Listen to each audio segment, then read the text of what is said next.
Hello and good morning from the Disneyland. No, just kidding. We're at the Paradise Pier Hotel in Disneyland.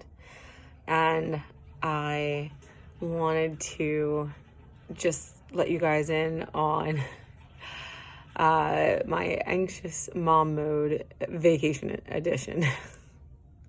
Because, of course, I can't do anything. I can't go anywhere without confronting the depth of my anxiety.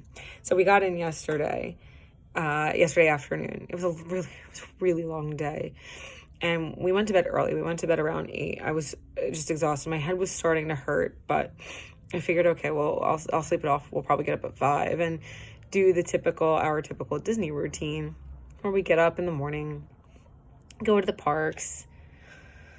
So I wake up at 5:30, like I thought I would, and my head is killing me, and I feel awful. I feel like I'm gonna throw up, and my thoughts were wandering to the kids and them being upset with us for leaving, and me being upset about leaving, and worrying if my husband's having a good time, and if I am actually sick, how long will I be sick? And that will impact my husband's vacation, which he doesn't really get to take because he works so much. So it starts.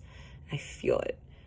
And it doesn't let up. It doesn't stop. And I woke him up around 6, and then I really just was pretty hysterical. I was crying. I was nauseous. My head, my heart, like the heart palpitations. I just felt the anxiety wave over me, and I just thought, of course, I'm on vacation. I can't even enjoy it.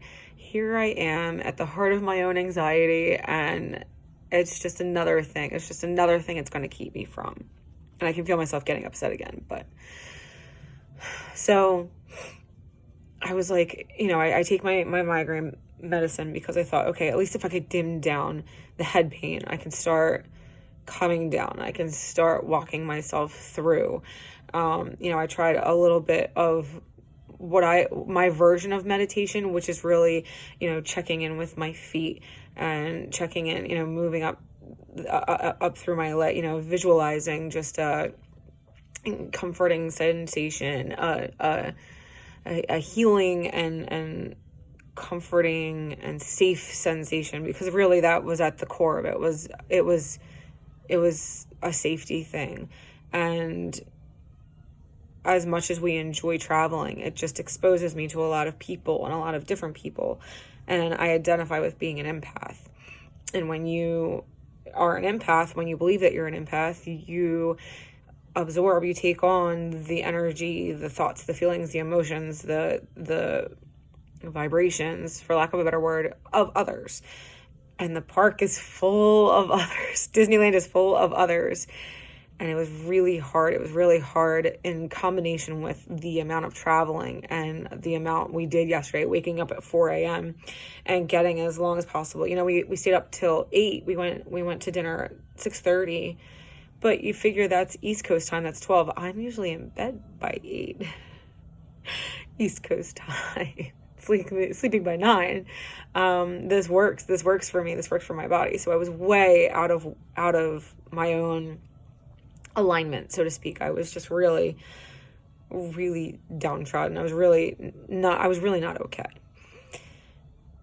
And I finally surrendered to this. I finally said to my husband that I really wasn't, I had woken him up and told him that I wasn't feeling well, but I didn't necessarily confess the anxiety aspect of it, that really I was having these anxious thoughts and feelings, and that I was, I was really dizzy over the looping, over the anxious thinking.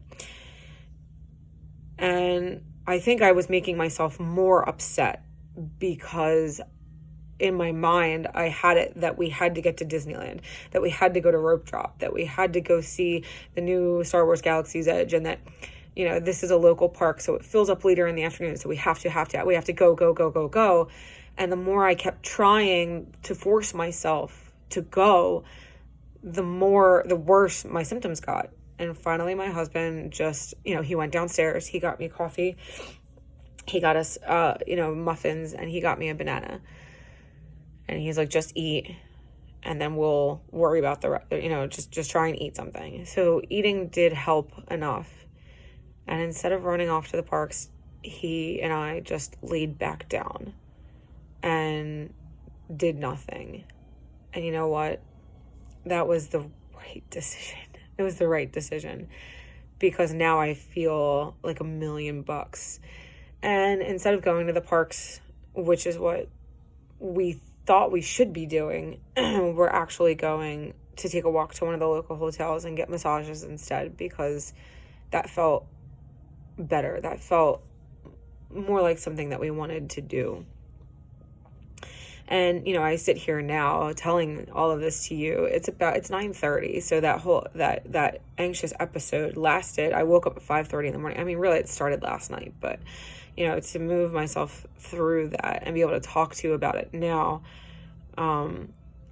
it took a lot for me to do that, and to even think to jump on now and kind of talk to you in the heart of this anxiety attack, and inside this what I feel is a very stressful situation.